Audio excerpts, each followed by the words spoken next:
अस्सलाम वालेकुम व्यूअर्स, आप सबको एक दफ़ा फिर मेरे YouTube चैनल में खुशामदीद।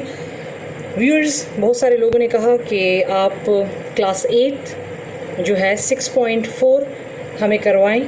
6.3 तक मैं करवा चुकी हूँ, उसकी तमाम वीडियोस मौजूद हैं, तो मैं 6.4 आज करवा देती हूँ। ठीक है, तो चलते हैं अपने इस एक्सरसाइज की तरफ। मेरे पास 6.4 में क्वेश्चन नंबर 1 है कि solve the equation by method of equating their coefficient. ठीक है, ये मेरे पास इक्वेशंस हैं, इसको मैंने equating their coefficient method of equating से मैंने इसको सॉल्व करना है। ठीक है, तो मैंने क्वेश्चन पहले से लिख लिया है क्योंकि इसका थोड़ा सा प्रोसेस थोड़ा सा लेंथी है, तो इसलिए मैंने क्वेश्चन पहले से लिख लिया है। ठीक है, तो पहले मैं आपको समझाऊँ कि देखिए हमारे पास ये दो इक्वेशन है, मैं इसको 1 दे देती हूँ, इसको 2 दे देती हूँ। गौर से अब समझें। अब आपने क्या करना है कि आपने या तो x को सेम लाना है। ठीक है, फॉर एग्जांपल यहाँ पर 8 है तो यहाँ पर भी 8 होना चाहिए, यहाँ पर 3 है तो यहाँ पर भी 3 होना चाहिए।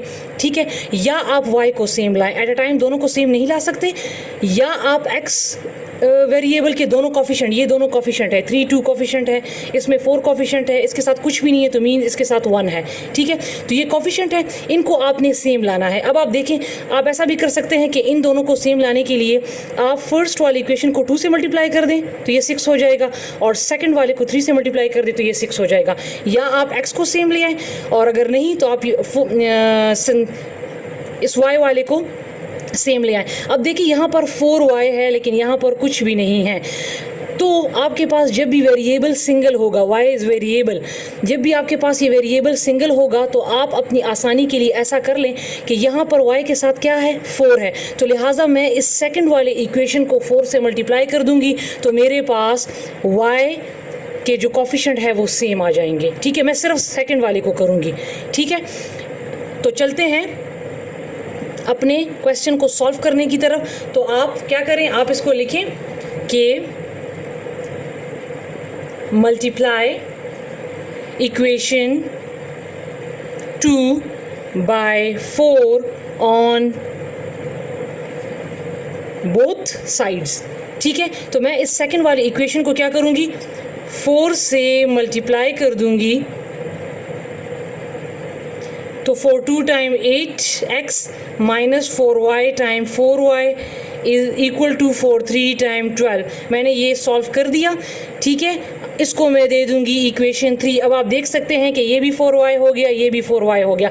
मैं इसको 4 से मल्टीप्लाई नहीं कर सकती थी क्योंकि ये फिर 16 बन जाता, ना ही मैं इसको किसी और नंबर से मल्टीप्लाई कर सकती थी। ठीक है, मैंने सिर्फ y को सेम लेना था, तो लिहाजा मैंने सेकंड इक्वेशन को जस्ट 4 से मल्टीप्लाई कर दिया। अब आप क्या करें कि आप इक्वेशन 3 से इक्वेशन 1 को माइनस करें। मैं माइनस इसलिए करूंगी क्योंकि मेरे पास y जो सेम होंगे उसको मैंने कैंसिल करना है और मैंने x की वैल्यू को लाना है। तो अब आपने क्या लिख लेना है, सब्ट्रैक्ट इक्वेशन 1 फ्रॉम 3। ठीक है, तो सबसे पहले आप लिख लें 8x minus 4y equal to 12। इससे मैंने इक्वेशन 1 को माइनस करना है जो कि है 3x minus 4y equal to 1। अब सब्ट्रैक्ट के लिए आप क्या करते हैं, आप साइन को चेंज करते हैं।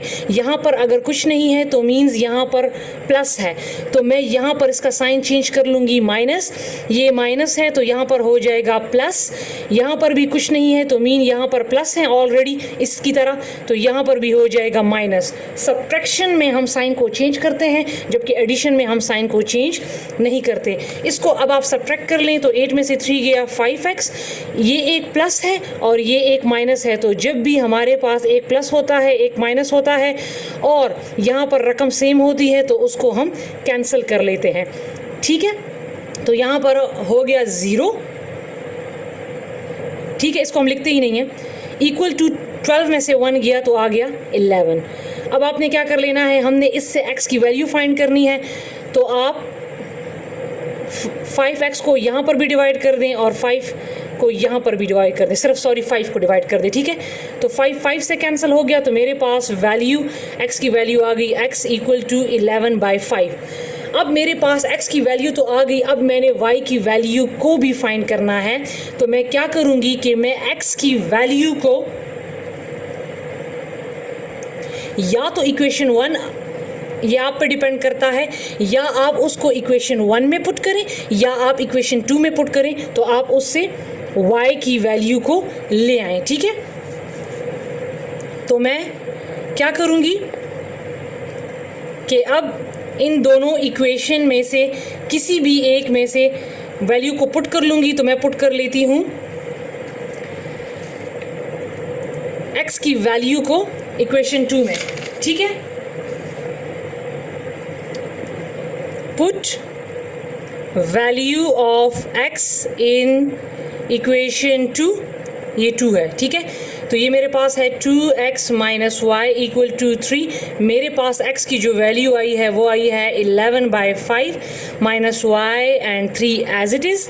अब आपने क्या कर लेना है, इसको मल्टीप्लाई कर लें, 11 time 22/5 minus y equal to 3।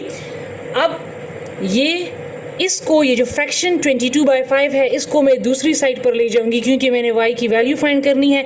तो माइनस वाई को मैं यहीं पे रहने दूंगी और 22/5 को मैं उस साइड पर ले जाऊंगी, ठीक है। तो यहाँ पर प्लस है, जहाँ पर कुछ नहीं होता वहाँ पर प्लस होता है, तो लिहाजा जब दूसरी साइड पे जाएगा तो ये हो जाएगा माइनस। तो minus y as it is 3, जब ये उस साइड पे जाएगा तो हो जाएगा माइनस।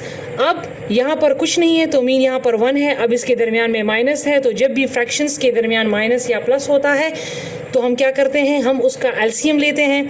तो माइनस वाई इक्वल टू इनका एलसीएम जब आप लेंगे तो 5 आ जाएगा। तो 1 के टेबल में 5 टाइम और 5 के टेबल में 1 टाइम, तो 5 टाइम 15 माइनस 22। इससे माइनस कर लें, minus y equal to minus 7/5, क्योंकि प्लस माइनस माइनस होता है। मैंने इसको माइनस किया लेकिन साइन हम हमेशा बड़ी रकम का लगाते हैं। तो 15 और 22 में जो बड़ा रकम है वो 22 है, तो लिहाजा मैंने इसीलिए इसके साथ जो साइन है वो माइनस है, तो इसीलिए मैंने यहाँ पर माइनस लगाया। अब यहाँ पर भी माइनस है, यहाँ पर भी माइनस है, जब दोनों साइड पे माइनस होता है तो वो कट जाता है। तो लिहाजा मेरे पास जो y की वैल्यू है वो आई है 7/5, ठीक है।